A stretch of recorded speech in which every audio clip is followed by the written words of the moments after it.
Добра вечер, почитувани гледачи. Јас сум Анастасија Илиевска, а вие гледате За или Против. Вечерва ќе разговараме за сите предности кои што Македонија ги поседува како држава, почнувајќи дури и од природни ресурси, па до културни, образовни и сето тоа во насока на тоа како може Македонија да ги искористи за подобро да се позиционира на глобалната меѓународна сцена. Вечерва разговарам со професор доктор Иван Иванов, кој што е председател на извршниот одбор на Меѓународниот центар Алијанса на цивилизациите. Добра вечер. Добра вечер, ви благодарам за поканата. Благодарам за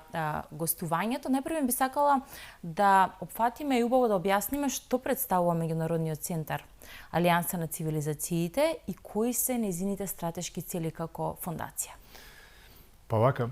Меѓународниот центар Алијанса на цивилизациите настана инспириран од онаа иницијатива што пред 20 години точно, во 2005 година, ја создадоа, односно ја кофинансира и спонзорира и ја започна Турција и Шпанија во времето кога Запатеро беше министер беше премиер заедно со Ердоган, кој тогаш беше исто така премиер на Турција под покровителство на Кофи Анан, тогашниот генерален секретар на Обединетите нации.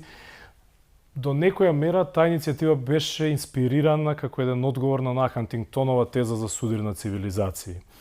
Меѓутоа беше инспириран од случувањата кои за жал се случија на 11 септември во Њујорк со падот на кулите близначки и како еден одговор на глобалниот тероризам за градење мостови, за градење на коегзистенција, за градење на мостови кои ќе допринесат за намалување на тензијата помеѓу државите, народите или нациите. Обединетите нации решија да понудат една неутрална платформа за диалог, која ќе може да го пополни одној вакуум кој до некаде политиката и конвенционалните начини на делување не може да го направат тоа. Така што со самото започнување таа иницијатива, Скопје се наметна еден како природен центар за таква иницијатива да даде свој корења на балканско ниво, да се создаде еден центар кој ќе биде реплика на глобалната идеја на Алијанса на цивилизација, меѓутоа на регионално ниво, затоа што Балканот на вистина представува место на кое може да разговараме за алијанса на различни цивилизации, како еден крстопат на кој поминале многу цивилизации, кој поминале многу историски премрежи, од секого сме учеле, од секого сме земале по нешто, така што сме граделе еден систем на вредности кој допринел да го имаме овој модел на коегзистенција и на соживот што го имаме денеска. Така што во изминативе 10 години Меѓународниот центар Алијанса на цивилизации се позиционираше баш како регионален центар, за да пред некои 7 години тоа се интензивира со еден меморандум за соработка кој центарот го потпиша со тогашниот висок представник на Алијансата на цивилизации Насер Ал Насир од Катар, кој тогаш беше и подсекретар на Обединетите нации, за да пред 2 години таа соработка уште повеќе се интензивира со еден договор за партнерство со сегашниот подсекретар на Обединетите нации и високиот представник на Алијанса на цивилизации, бивш министер за надворешни работи Михел Анхел Моратинос, кој е наш голем пријател, поддржуваш на идејата и морам да ја кажеме на интимна приказна, кога му пристапивме прв пат и кога се запознавме, многу бевме заинтересирани дали повторно ќе има желба за присуство на оваа иницијатива на балканско ниво, за да се интензивира таа цела соработка и тој одговори со зборите: да, ја разбирам дека ние ви требаме на Балкан, меѓутоа и вие ни требате нам, затоа што имате многу што да понудите, имате што да кажете и светот може да научи од вашите искуства и вашето градење на мир во изминатите години. Тоа беше повод господин Моратинос да посети Македонија, да биде дел од школата на млади лидери Иванов во минатата година, каде што одржа едно навистина импозантно предавање. Тоа беше една сесија која предизвика голем интерес и ја доби наградата за глобален лидер на мирот од претседателот Иванов, со што сега продолжуваме со оваа иницијатива. Мноштво на активности се пред нас, но и голем број на партнерства кои ги воспоставивме изминатите години, пред се партнерството со Обединети нации, која навистина не факторизираше, ни даде можност да соработуваме со самиот систем на Обединети нации, но од друга страна и партнерствата со Универзитетот од Тексас, например, од каде што секоја година за школата на млади лидери добиваме 5 студенти кои учествуваат во наставата, партнерството со Низами Ганџави, соработката со Шварцман Scholars од Пекинг енд Чинкуа универзитетот и се разбира едно од позначајните наши партнерства, тоа е со Институтот за културна дипломатија од Берлин, со кого ги развиваме овие последни активности во Скопје, како што и форумот за културна дипломатија, предводен од Марк Домфрид. Со што можам да кажам дека работата на самиот центар моментално е насочена да изнајде алтернативни начини како да ја искористиме пред се културната дипломатија, како да искористиме на мека моќ пред се за нас како држава, како Македонија, за да покажеме на светот што имаме да понудиме, меѓутоа и како да користиме од сите ние позитивни искуства кои може нас да ни помогнат за градење на сите овие иницијативи. И уште една работа е за крај на ова прашање, извинете ако земам време, тоа е дека самиот центар, Меѓународен центар Алијанса на цивилизации, заедно со работа со Институтот за културна дипломатија од Берлин, а и со кабинетот на поранешен претседател Иванов, создаде еден нов ентитет, а тоа е Club of Skopje. Што представува тој? Дали тоа е само произлезе од овие иницијативи како потреба можеби? Да, природно се наметна кога видовме како ни тече соработката со Институтот за културна дипломатија од Берлин, природно се наметна таа соработка и беше се разбира инспирирана од сите овие претходни идеи како што е Клуб де Мадрид, Низами Ганџави фондацијата од Азербејџан, да создадеме еден наш клуб кој ќе биде позициониран во Скопје, затоа што нашите партнери од Берлин го видоа Скопје навистина како еден град на соживот. Пред се со целото културно, историско богатство што ние го нудиме, што го имаме моментално имплементирано во нашиот политички систем, меѓутоа и тоа што нели е наша историска гордост на која ни е многу важна во промислување на сите наши активности. Клубот Скопје со таа цел беше формиран на тло на Скопје со поддршка на овие институции. Идејата е да понуди една неутрална платформа за диалог, каде што ќе се третираат сите овие жешки, така наречени теми кои моментално го превладуваат низ светот и да пробаме низ еден академски пристап, низ еден пристап на културна дипломатија да понудиме некакви решенија, согледувања и некакви анализи на тоа што сега е се главни проблеми во светот. Колку се важни ваквите соработки, комуникација, остварување на вакви партнерства, ако можам да кажам, за нас како држава, бидејќи станува збор, подоцна ќе зборуваме кои се ви биле гости, како се одвиваат сите тие од форуми до конференции и слично, меѓутоа што ова значи, како е позиционира, како е представува Македонија и што гледаат, иако можеби некој од нив не доаѓа ни првпат во Македонија, меѓутоа некои што доаѓаат првпат, што гледаат тука? Знаете, многу често дали се можеби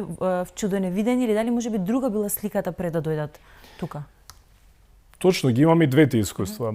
Многу често ја користиме онаа максима дека во Македонија прв пат доаѓаш случајно или на покана, вториот пат поради првиот пат, а третиот пат ти е веќе навика.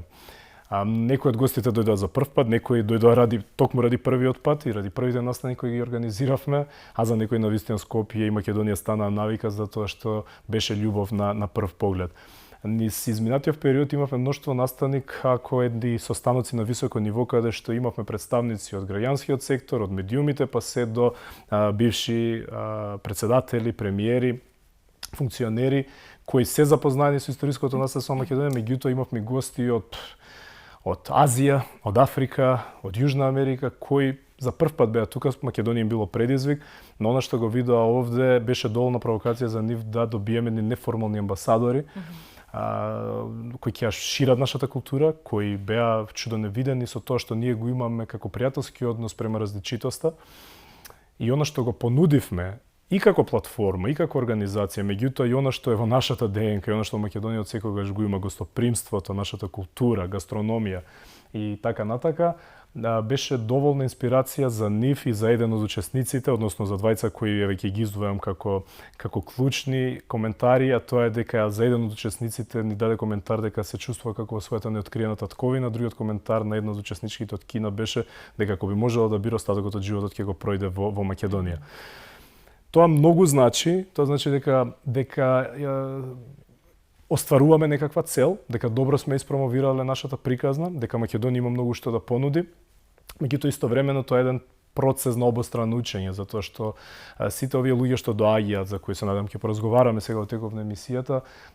имаат едно непроценливо искуство во изминатите години, кои може да го стават во улога на она што ние сега го даваме како платформа за мирно решавање на спорови и за еден диалог, затоа што Меѓународниот центар на Алијанса на цивилизации моментално се формираше еден надворешен борд каде што членуваат мноштво од овие бивши претседатели, предсе од регионот, експерти од невладиниот сектор и од цивилното општество, бивши функционери кои нивното време не е истечно, туку баш напротив целото искуство што го имаат собрано на свој плеки да можат сега да го канализира на еден конструктивен начин, а Клубот Скопје го нуди токму тоа. Сега од 19 до 22 мај, оно што го испоменавте е дека во Скопје беше домакин на третиот форум за културна дипломатија. Оваа година под мотото Одржлив развој и културна дипломатија, односно поттикнување глобални партнерства. За почеток, пред да позборувам и за гостите кои што беа и кој беше фокусот, бидејќи не беше само обични панели, форуми, дискутирање, меѓутоа имавте и соработка бевте во министерството, кај претседателката, ќе позборуваме и за сите тие работи. Меѓутоа, што представува културна дипломатија и каде е Македонија во целата таа приказна? Па знаете како... Бидејќи вака е лесно културна дипломатија, меѓутоа, која е суштината покрај тоа што е културата во самиот фокус? Така. Истовремено едноставен концепт, меѓутоа и доста посложен кога би го анализираме, меѓутоа ако би сакале да употребиме некоја потеоретска конвенционална дефиниција за она што представува културна дипломатија, можеме да кажеме дека културната дипломатија е форма на мека моќ која државите или народите преку која државите и народите ги користат своите културни ресурси и активности без разлика дали доаѓаат од музика, филм, литература, јазикот и така натака, за промоција на својата приказна, на својата култура, за градење на еден позитивен имидж и за создавање на едни мостови кои, за жал, поради политиката, некогаш никнеле таму бариери. Има една многу интересна дефиниција на Џозеф Нај, кој вели дека улогата на меката моќ, а нормално на културната дипломатија е да ги натерате другите да ги засакат работите што вие ги сакате. На некој начин како што нели родителите ги канализираат и ги насочуваат своите деца кон некои верувања и преференции во животот, не преку строго нели одгледување, како другите ги натерате да го сакаат тоа што вие го сакате, а од друга страна една одлична исто така дефиниција на Роберт Виндерс кој вели дека меката моќ или културната дипломатија е надпревар во сторителинг или надпревар во раскажување на приказни. И многу често гледаме како мноштво држави создаваат митови од ништо. И знаат тоа како убаво да го спакуваат и убаво да го... Од едно камче создаваат цела историја приказна. Апсолутно. Меѓутоа ние тоа никако не успеавме низ годините да го направиме. Да, и тоа мислам дека е токму тоа што ни недостасува и што се надевам дека со една стратегија која ќе биде поврзана нели со културната дипломатија, ќе биде институционализирана, ќе можеме да го надминеме од причина што имаме многу што да понудиме и да кажеме. Едноставно ни треба само да знаеме како да го спакуваме и како да го искористиме тој момент на сторителинг или на раскажување на нашата приказна и како таа приказна да стигне нели што е можно подалеку и да ги освои, условно кажам, срцата и умовите на луѓето ширум светот. Не велам дека во минатото тоа не е правено, баш напротив, ние имаме фасцинантен број на наши културни амбасадори во светот, меѓутоа она што недостасува е поддршка како од институциите, така и од други алтернативни начини, платформи, организации кои можат нели да го помогнат сето тоа. Со други збори, културната дипломатија на некој начин е средство на надворешната политика, да го гради, да го подобри имиджот, меѓутоа и да отвара економски можности, да го подобрува туризмот, да даде свој допринос онаму каде што политиката не може да продре, затоа што знаете многу често ние токму тоа и патиме. Некогаш е многу полесно да најдете заеднички јазик помеѓу културни дејци, отколку помеѓу некој политичар. Имаше едно брилјантно интервју на Емир Кустурица пред некое време каде што вели дека во едно општество не ви се потребни две етнички групи за да создадат нетрпеливост и омраза еден кон друг, ви требаат само две политички партии. И од друга страна сега тој вакуум што се создава и таа тензија што можеби политичарите и политиката го креира, можеби е токму можност за културната дипломатија, за самата уметност, за самата култура да го надополни и да ги отвори тие нови патишта. Затоа што еве вака и потеоретски можеме да разграничиме неколку видови на моќ. Можеме да разграничиме политичка, економска, воена моќ и се разбира културна моќ. Сега ние веќе сме на прагот, ако ние веќе чекориме во еден нов мултиполарен свет, каде што благодарение на глобализацијата на интернетот веќе вие можете да испромовирате вашата држава, вашата култура многу полесно отколку претходно. Сега само со еден клик вие може да имате виртуелни тури на секакви знаменитости во било кој градови, да прочитате се и се што. А од друга страна, гледаме дека овој политички запад, кој е еден хегемон во оваа подреденост, геополитичка подреденост, е предизвикуван економски, веќе имаме нови многу супериорни центри на мој кои го предизвикуваат запад во неговата економска мог, исто така и воена со новите достигнувања во технологијата и воените средства. Но од друга страна мора да признаеме дека Западот, Европа и Америка пред се во догледно време сигурно ќе останат и веќе се едни шампиони во она што се нарекува културна моќ или пак токму во онаа мека моќ. Затоа што во изминатите декади тоа тие го прави мощно, умешно и супериорно, ни го сменија светот. Мислам доволно да искористите една алатка како што е Холивуд, каде што на еден многу миролюбив начин, без оружје, без пари, токму тоа го прави, ги освојува срцата и умовите на луѓето широм светот, американскиот сон, така е. А и од друга страна, знаете, имало мноштво на анимозитети и непријатели, еви за време на Втората светска војна, меѓутоа културата никогаш не била бариера. Еден Хитлер, еден Сталин уживале во американските вестерни, на пример. Од друга страна, американската влада многу умешно го правила тоа во 50-тите, и од 1954 година чинам, Ајзенхауер добива $5 милиони од Конгресот за да назначи да започне иницијатива на културни амбасадори, како што е улогата на джезот во тој период со Дизи Гилеспи и неговите оркестри, за да го промовира джезот и американската култура. Од друга страна, Советскиот сојуз со Бојшо и така натака го прават токму истото. Меѓутоа, тука станува збор за едни стратегии на државите како да го пласираат нивното културно-историско наследство, како да вложуваат во таа инфраструктура што ќе овозможи на уметниците да творат и да ја шират она убавина која поседуваат нивните држави, нивните народи. Така што мислам дека културната дипломатија е една многу значајна, многу потребна алатка пред се во ова време каде што сме навјасани со многу тензија, со многу негативна енергија, со многу поделби, со многу демони од минатото кои за жал, влечат еден наратив и една реторика од 19 и 20 век. Така што мислам дека преку културата и уметноста можеме да го надминеме тоа, меѓутоа еви на настаните кои ги организираме збориме за одржливост, збориме за самоодржливост, збориме за градење на економски патишта и соработки, меѓутоа пред се мораме да разговараме за мир.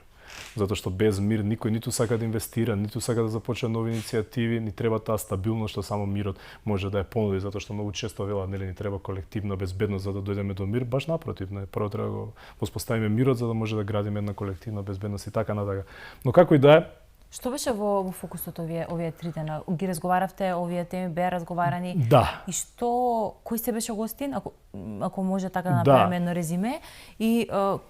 што на крај произлегува, да го поделиме така, фокусот кој беше гостите и што на крај излезе од овој форум за културна дипломатија? Секако. Значи, форумот за културна дипломатија по трет пат се организира во Скопје и е во коорганизација на Институтот за културна дипломатија од Берлин, нашиот меѓународен центар Алијанса на цивилизации и кабинетот на бившиот председател Иванов. По трет пат се организира во Скопје, иако вториот пат беше на релација Скопје-Охрид, имаше неколку сесии во Скопје, имаше неколку сесии во Охрид, меѓутоа брендот остана Скопје Cultural Diplomacy Forum. Оваа година конкретно имавме доста интересни провокативни сесии, доста интересни провокативни гости. На наше огромно задоволство имавме еден состанок на високо ниво каде што беа гости бившиот поранешниот председател на Чешка Вацлав Клаус, поранешниот председател на Албанија Мејдани, поранешниот министер за надворешни работи Миро Ковач од Хрватска и министерот за надворешни работи Ерки Туомоја од Финска. Домаќин на таа прва сесија беше Министерството за надворешни работи министерот Тимчо Моцунски, каде што се отвори една многу интересна сесија и провокативна, не само за улогата на културната дипломатија денеска, туку и каде се наоѓа Европа денес и кои се оние предизвици кои Европа за жал не може да ги надмине или во кои стапици повторно влегува, а пред се благодарејќи на председателот Клаус кој беше доволно луциден да ги нафрли овие провокации, тука се отвори една доста жестока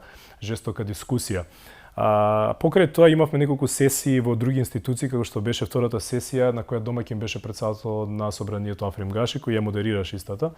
каде што учество зема бивши министри од регионот, председателот на собранието од Црна Гора, представници од центрите за културна соработка од Кина, како и бившата секретарка на Министерството, бившиот секретар на Министерството за надворешни работи од Филипините. Беше доста интересна сесија каде што се разговараше како повторно да ги изградиме нашите демократски институции на вредности кои за жал некако се еродирани во последно време. Третата сесија беше организирана во кабинетот на председателката Гордана Сијановска-Давкова, каде што се разговараше за улогата на малите земји, колку малите земји може да допринесат кон градење на мир, на општества базирани на вредности, меѓутоа и како малите држави може да се позиционираат во оваа нова геополитичка прераспределба. И последната сесија, четвртата сесија, на која домаќин беше министерот за култура Јутков, кај што се разговараше токму за улогата на уметноста во надминување на овие проблеми. Интересна сесија беше и она, морам да напоменам, која беше како еден side event на целиот форум, а тоа беше сесијата на бившиот министер за надворешни работи на Финска Ирки Туомоја, каде што се разговараше за неговата иницијатива Историчари без граници, како да помогнат историчарите и научниците во надминување на проблемите кои сега ни се наталожени и како да се изнајде мирно решавање за споровите кои сега се актуелни, а благодарение нормално тука и до Институтот за национална историја и неговиот председател професорот Митко Панов и професорот Далибор Јовановски кои дадоа допринос од наша страна како ние да го искористиме нашето позитивно искуство, затоа што нели вела дека Балканот произведува повеќе историја колку што може самиот да конзумира, така што тоа беше доста вака интересно затоа што многу често влегуваме во таа стапица да ставаме историски личности, настани кои биле актуелни пред 10, 15, 100.000 години во денешен контекст. И тоа е една стапица која треба да ја надминеме, таа контекстуализација нели на историјата и мислам дека таа сесија беше доволна провокација за нашите историчари, млади истражувачи, научници да ги насочи на вистина како да се користат алатките на науката за надминување на споровите. Што понатаму продолжува форумот во иста форма, бидејќи овој пат имавте веќе комуникација и соодветна соработка со институциите и во суштина тоа можеби на некој начин и помага да се даде важност, да и се покаже важноста на културната дипломатија, бидејќи или самата клучни личности како собранието, председателката, министерот за надворешни работи се клучни фигури кога станува збор за надворешната политика. Така е. Многу сме благодарни што оваа година навистина имавме институционална поддршка, со што министерствата, председателката ја сватија важноста. Многу често и да, тоа ми е суштината на прашањето, бидејќи немаме таква стратегија за културна, барем не е во пишана форма, така? Да. Колку што знам. Да, ме радува тоа што политичариве кои моментално се наласкаја нас многу често го користат во својот наратив токму тоа. Улогата на културната дипломатија председателката. И во незините говори можете многу често да го видите тоа колку е важно да се користат сите тие алатки и целата таа културна ризница што ние имаме за да може како мала држава нели да се промовираме и светот да дознае за нас. Од друга страна, знаете, кај нас ние треба да бидеме благодарни што на наше тло сме го имале Делчев кој дал можеби најкосмополитската мисла дека го разбираме светот како поле за културен надпревар меѓу народите.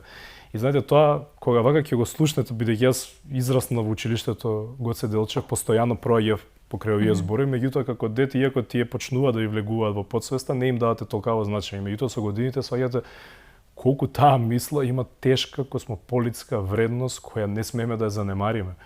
Се надам дека некогаш и ќе живееме во таков свет како што Гоце го има замислувано, за жал сме се подалеку и подалеку затоа што превладува на реалистична школа во меѓународните односи и школата на Моргентау дека све зависи од моќта. А знаете, моќните држави го прават тоа што можат, малите тоа што мораат. Но преку иницијативава што имаме започнато и преку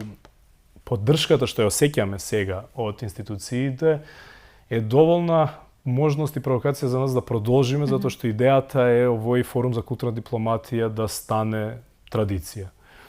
Секоја година да го задржи својот изворен облик, односно својата изворна идеја дека ова е пред се неутрална платформа за сите кои се добронамерници и кои сакаат да постигнеме мир низ патот на културата, на науката, на образованието и да ги надминеме стереотипите, бариерите што за жал ги имаме како луѓе. А од друга страна е повторно можност па и ние да си го испромовираме нашето културно наследство. Знаете, има една многу убава мисла на Петар М. Андреевски во неговиот македонски манифест каде што вели дека фактички тој манифест е напишан пост 2001 година, меѓутоа една од клучните максими во тој манифест е дека треба да не се срамуваме од ништо што е наше. Или па Ганек Тодоровски ја каже како луѓе некако не знаеме како се гордееме со нашите национални дострели. И мене тоа понекогаш навистина ме растревожува, затоа што имаме многу на што да бидеме горди, меѓутоа повторно не знаеме можеби како да го продадеме и да го пласираме. Од окарината на Драган Дутовски до целите оние ризници на фрески, на икони на секаде низ Македонија, до ансамблот Танец, до Скопскиот джез фестивал, до Охридско лето, Струшки вечери на поезијата, кои се настани од светски размери, каде што дошле врвни уметници. Меѓутоа, мислам дека ни недостасува таа институционална помош за пошироко да ја пласираме целата оваа приказна. И многу е важно што увезуваме и што извезуваме воедно, знаете, и каков е вкусот на нашиот народ и што посакува да конзумира, што доаѓа од надвор повторно преку културната дипломатија и улогата на уметноста. Знаете, имавме можност, нема да го именувам со еден врвен музичар од соседна Србија, да ме запраша, добро, зошто го правите тоа вие кај вас? Ние го увезуваме еден Владимир Василевски четкар, кој свири на Нишвил и промовира македонски джез, а вие увезувате еден шунт што доаѓа од кај нас, што не се ни свирени во нашите сали. И затоа треба да бидеме многу внимателни, знаете, што увезуваме, од друга страна што пласираме надвор и колку тоа навистина може да ни испромовира, за да оние кои не се запознаени со нашата култура, со нашето историско наследство, навистина да го имаат тој триер да сакаат да научат повеќе. Бидејќи, знаете, културната дипломатија треба да се базира, или па меката моќ треба да се базира на историски вистини и факти, но многу често се злоупотребува и се создаваат митови, се злоупотребуваат приказни, се користат невистините традиции или украдени, ако сакате, во контекстот на нашите соседи, или нашиот народ би рекол китање со туѓи перја. Меѓутоа и ние сме криви, затоа што сме создале еден вакуум, сме создале еден простор што во истовремено бил пополнет од некој друг. И би сакал оваа прилика да искористам се надам дека нема да ми замери, пред некое време, пред доста време разговарав со професорот Цркањац токму за Википедија. Еве споредете нашата Википедија на иста тема со Википедијата на соседните наши држави. Ќе видите колку е нашата оскудна, а колку соседните држави на таа иста тема елаборираат сосема спротивно тоа што го пише на нашата Википедија. Знаете, и професорот Цркањац има една брилјантна идеја, наместо професорите да им даваат на студентите да пишуваат домашни задачи што можеби никогаш нема да бидат искористени, или пак професорите ќе ги користат за нивни лични цели, за нивни трудови, зошто да не им даваме на студентите задача да ја полнат нашата Википедија, да раскажуваат нашата вистина, не само вистина, да ги користат нашите факти кои секогаш биле на наша страна, само треба да ги пласираме. Интернетот е една алатка која тоа ни го овозможува. И знаете, странец кој ќе сака да се запознае со културното и историско наследство на Македонија, прво што ќе направи ќе отвори Википедија. Меѓутоа, ете, на интернет мораме да ја добиеме таа битка што за жал нашите соседни држави некако имаат поразвиена стратегија како да го освојат тој виртуелен простор. Ќе направиме тука една кратка пауза за реклами, но се враќаме назад во студиото за многу кратко и ќе продолжиме понатаму со разговорот.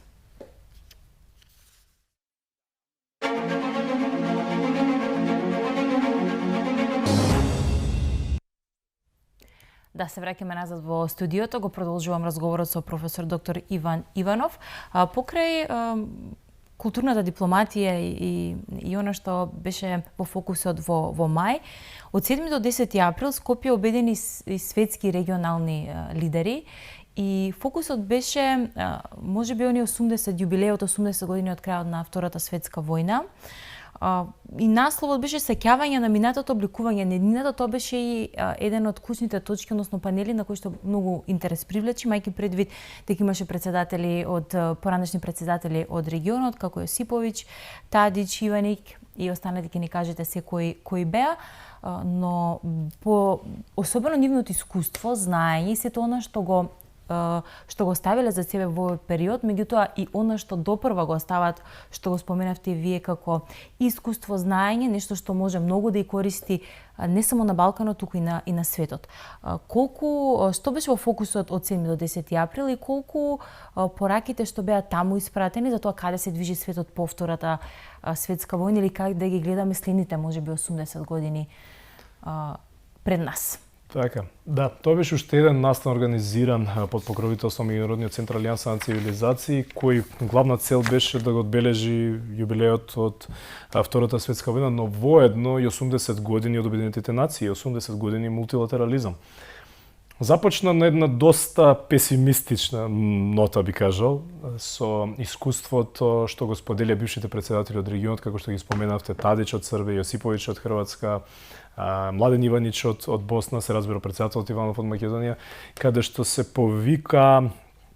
на сите оние грешки што регионот и Балканот ги имаат направено во минатото и на сите оние пропуштени можности и зошто Балканот е сега во оваа ситуација каде што е. Меѓутоа беше и доста освестувачки и реалистички пристап, затоа што сите тие претседатели кои ги набројавме и за кои разговараме сега имаат се уште визија и можат што да понудат како да го насочат на вистина овој регион и како консултативно да делуваат на сите оние што се моментално на власти и може да ги насочат за пред се мирно решавање на овие спорови со една широчина како што ние можеме да ја понудиме, знаете. Многу често оваа четворка сум ја слушал на многу светски настани, на многу светски форуми и секогаш кога започна тој балкански панел, тој е најатрактивен за сите слушатели, затоа што без разлика какви недоразбирања сме имале помеѓу нас во минатото, војната, Југославија и така натака, станува збор за лидери кои ги имаат надминато сите тие предрасуди, сите тие пречки и моментално имаат една јасна цел, а тоа е напредок на Балканот, гледање на Западниот Балкан во Европската унија и градење на сите оние капацитети кои за жал во изминатите години не сме успеале да ги изградиме. Беше доста интересна сесија.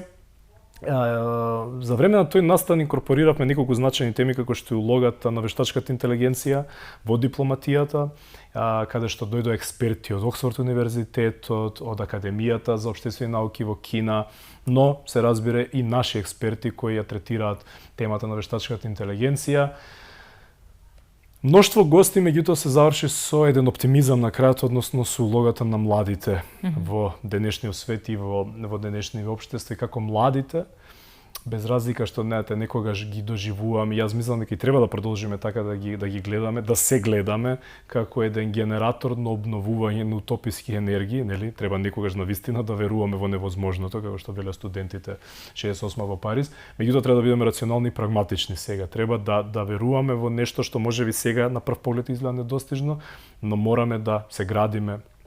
во тој смер и да гледаме како да го подобриме светот во кој живееме, затоа што нели често велиме дека не можеме да го менуваме минатото, но ако работиме сегашност, ова ќе биде минатото на идните генерации, за идните генерации кои ќе се свртат и видат со што сме располагали, како сме го искористиле нашето време за они подобро да живеат, се надам дека би ни биле благодарни ако започнеме да работиме сега. Така што тој настан и тој диалог го одбележа јубилеот од тој трагичен настан, најтрагичниот што некогаш нели му се случило на светот, но од друга страна па одбележа 80 години мултилатерализам и 80 години Обединети нации, каде што повторно, знаете, имаше доста еден песимистички наратив токму за оној вакуум што се создаде и за неможноста на тој мултилатерализам да превенира. Се разговараше за потребата од реформирање нормално на Обединетите нации, кои се латките да се направи тоа, како да во ова време каде што гледаме дека не постои можност за реформирање на Советот на безбедност и откажување од правото на вето на Permanent Five, односно на постојаните земји членки, како да се насочи поголема моќ кон Генералното собрание каде што се представени нели сите држави, каде што со мнозинство се носат гласовите. Меѓутоа, знаете, тоа на некој начин сега представува само една илузија затоа што светот се уште го води онаа реалистична школа нели на онаа гола моќ. И повторно ќе се навратам на Нај, кој вели дека имаме три типа на моќ. Имаме hard power или тврда моќ, имаме soft power, мека моќ и имаме smart power. Тврдата моќ или hard power многу често користи принуда. Soft powerот ги користи сите оние ресурси што се на расположливост спред се од културната дипломатија за да создаде еден outcome, еден output кој ќе биде во корист на нивна промоција и ширење на нивната приказна, а smart power вели Нај се токму оние држави кои може да ги инкорпорираат и двете. Сега ние како држава никогаш не сме принудувале некого, ниту сме се користеле со такви би кажал неблагодарни начини на спроведување на нашата политика, секогаш сме биле миролюбив народ, меѓутоа мораме да знаеме како да избалансираме и како геополитички да се позиционираме сега. Можеби во овој свет сега културата нема многу значај никој не придава значење, нели она Достоевски што убавината ќе спаси светот, меѓутоа кој денеска цени убавината кога секаде имаме жаришта и станува збор за една гола екзистенција и за справување со едни демони од минатото кои не ни даваат да живееме во мир, туку постојано да се навраќаме на едни замрзнати спорови од минатото, за жал каде што нема визија како да бидат решени. Меѓутоа ако знаеме како правилно да бидеме вистински смарт пауери, како да знаеме да го извеземе тоа, како знаеме да ги искористиме сите ние наши млади умови, кои за жал не се тука, се раштркани на секаде по светот, кои добиваат секакви признанија за највисоки достигнувања во медицината, меѓутоа и во спортот, и во уметноста, да се гордееме со нив и да се знае дека од ова тло произлегуваат млади умови кои може да го менуваат светот, кои може да додаваат своји патенти, иновации на секаде. Така што мислам дека тоа беше уште еден настан кој повторно го привлече вниманието на светската јавност, донесе голем број на експерти и добивме неформални амбасадори кои сега ја представуваат нашата земја во светот и се презадоволни од тоа што го добија како третман тука кај нас. Како дел од амбасадорите кои што ги има Македонија, оние формално назначени, меѓутоа се млади и инспиративни и имаме си наследното прашање во суштина, биле или се дел од мрежата на веќе 16-та година поред оваа година ќе биде на школата за млади лидери на председателот Иванов, каде што секоја година изминативе 15 години околу 40 на млади буквално целиот свет се во Охрид, учат вештини, лидерски способности, се вмрежуваат и станува збор за една импозантна бројка и сите тие се не само лидери на нивното место од каде што доаѓаат, а рековме доаѓаат од целиот свет, туку се и амбасадори на Македонија, бидејќи ретко кој дошол тука не се влюбил. Ова ќе биде 16-та година поред. Кој ќе биде фокусот и кога ќе може веќе да се започне пријавувањето и кои, ако може да ги споменеме и условите? Па да, интересно е затоа што токму денес се објавува конкурсот за 16-тата школа. И лани го одбележавме јубилеот. Самата школа за млади лидери е еден од проектите на Меѓународниот центар на Алијанса на цивилизации, бидејќи самата Алијанса на цивилизации при Обединетите нации акцентот го става токму на работа со млади, користењето на младинските капацитети во институциите, меѓутоа и во алтернативните начини како да делуваат за подобрување и за создавање на еден нов наратив, како што вели господин Моратинос, да не разговараме за толеранција, да разговараме за почит, да не разговараме за коегзистенција, туку да разговараме како да живееме едни со други, како да разговараме не за малцински права, туку за права на граѓаните, како да понудиме една алијанса на цивилизации. И токму школата, уште пред 15 години, кога беше започната како проект на председателот Иванов, беше водена токму од идејата како да се создаде едно креативно малцинство, каде што ќе се соберат најуспешните, каде што ќе се создаде една критична маса, не само на учесници од Македонија, меѓутоа од целиот свет, затоа што во годините како се движеше целата приказна школата, таа прерасна во меѓународна обука, позната како школа за млади лидери, каде што ќе се запознаат младите луѓе, каде што ќе ги надминуваат сите тие предрасуди што ги имаат за кои разговаравме малку претходно и ќе работат на конкретни решенија за конкретни проблеми, а ќе добиваат знаење од светски експерти. И мислам дека школата во изминатите 15 и веќе 16 година многу умешно го прави тоа. Прави еден меѓугенерацијски диалог, каде што младите се учесници во програмата, меѓутоа сите оние експерти кои доаѓаат, нив ги наоружуваат, условно кажано, со знаење и со вештини, затоа што станува збор за школа која вас не ви нуди конвенционален пристап и еден екс-катедра начин на предавање, туку токму спротивно ве тера да размислувате и на некој начин ве тера да поставувате што е можно повеќе прашања. Сето тоа е благодарејќи на сите оние предавачи кои повеќе од 500 кои ја прават оваа школа успешна каква што е, пред се успешна ја прават самото алумни, сите оние учесници кои сега делуваат во таа алумни мрежа, алумни организација. Конкретно оваа година темата ќе биде создавање на еден младински акционен план за одржлив свет. Акцентот ќе биде ставен на целите на одржлив развој на Обединетите нации, на пактот на еднината кој беше предложен минатата година од генералниот секретар Гутереш, меѓутоа како сега младите да работат конкретно со нивните вештини, со нивните практични вежби кои ќе бидат понудени на 16-тата школа, да изготват еден, да кажеме, policy recommendation, policy paper кој со поможна целата мрежа што имаме, би стигнал каде треба да стигне до и организациите и светските институции кои би веројатно би го земале во предвид размислувањето на младите луѓе од Македонија и од светот. За тоа како тие размислуваат да го подобриме овој свет и како да ги искористиме и подобриме самите цели за одржлив развој кои сега се актуелни, а еве полека се наближува таа 2030 агенда, само 20% од целите за одржлив развој, можеби ни 20 не се остварени. Меѓутоа да видиме како младите кога би биле во позиција на носење одлуки би се справиле со сето тоа. Така што главниот фокус оваа година ќе биде ставен токму на тоа, затоа што во минатото секогаш школата се адресирала и третирала теми кои се во зародиш, кои се многу актуелни, како што беше стартап нација, како што беше морално лидерство, како што беше улогата на вештачката интелигенција уште пред години, кога се разговараше на таа тема. Но никогаш не запоставуваме на етичка и морална димензија, каде што разговараме за лидерство кое пред се треба да биде засновано на некакви вредности, на круполи, морални, етички вредности, и токму поради тоа и самата школа за млади лидери пред 3 години го прогласи, за жал сега починатиот Папа Франциско, за морален лидер на денешницата, каде што во Ватикан представници на школата му ја врачија таа награда, односно сертификат за морален лидер на денешницата. Така што повикот е веќе објавен, повикот може да се најде на страницата на Меѓународниот Центар Алијанса на цивилизации, на официјалниот сајт на председател, на бивш председател Иванов, и на веб страницата на Млади лидери, mladilideri.com.mk, меѓутоа и на сите социјални медиуми. Критериумите постојат, тие се таму, целата програма е наменета за дипломирани студенти кои се на возраст до 35 години, познавање на англиски јазик, recommendations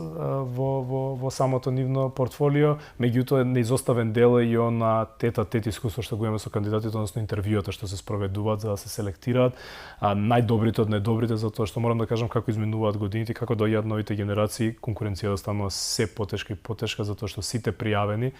се навистина квалитетни млади луѓе на кои треба да бидеме горди, а не ги познаваме, барем не проструиле досега во јавниот дискурс, а се навистина брилијантни умови, така што бројот е секогаш ограничен, станува збор за 40 учесници, се надеваме дека оваа година ќе имаме повторно одлична група и одлична генерација.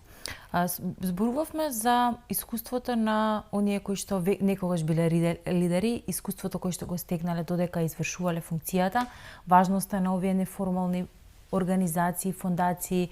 и диалози кои што во суштина треба да го трасираат оној миролюбив пат за решавање на споровите кои што се актуелни, и ги споменавме младите како иднина која што односно младите чија што иднина е нивна, меѓутоа и она што се вложува во нив денеска, каков резултат ќе има во иднината.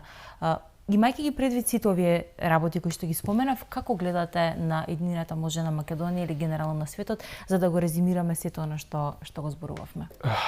Многу тешко прашање и нема ни би доволно веројатно ни една цела емисија за ова. Меѓутоа, она што мене лично ме интересира е за стандардот и за животот на младите во Македонија. И со самата моја улога на професор на Меѓународниот Балкански универзитет, каде што секојдневно се среќавам со млади луѓе и разговарам со нив за нивните проблеми покрај она што го имаме како теоретичен дел од наставата, секогаш ми било интригантно да дознам што е можно повеќе за како они се гледаат својата иднина пред себе во оваа земја. Во темава, меѓутоа, само малку да дадам еден друг осврт, пред самата корона имаше една анализа интерна која направи на наша доста позната IT компанија, која беше загрижена зашто младите луѓе ја напуштаат земјата. Значи не ја напуштаат нивната фирма, не работат кај конкурентите, меѓутоа ја напуштаат земјата и дојдоат до навистина едни веќе познати резултати, меѓутоа сега емпириски може да го покажат тоа, затоа што спроведоа интервјуа, прашалници со сите нивни вработени, меѓутоа ги вкрсти и со други сродни компании. Одговорот беше секогаш прв причинител, односно прва закана која ја осеќаат младите луѓе во Македонија, овој зборам беше пред пандемијата, пред самиот ковид, беше нашиот здравствен систем. Затоа што беа загрижени за каква здравствена помош ќе може да добијат како граѓани, дека не е важно ни колку пари имаш, туку мора да знаеш некој кој знае некој за да не завршиш походниците на болниците. Втор приоритет, односно твора закана што оние гледат и зошто ја напуштаат земјата е образовниот систем и секогаш мораме да тргнеме тука, бидејќи знаете кога се гради една држава мора да постојат три приоритети, а тоа е образование, образование, образование. А кога веќе ќе направите некакви здрави постулати, треба да имаме нови три основи, тоа е економија, економија, економија. Меѓутоа, ви зборувам за овој период, нели пред пандемијата, младите луѓе во Македонија биле загрижени за какво образование ќе добијат нивните деца, поготово за нив работени што нели веќе се родители. Трето, политичка нестабилност.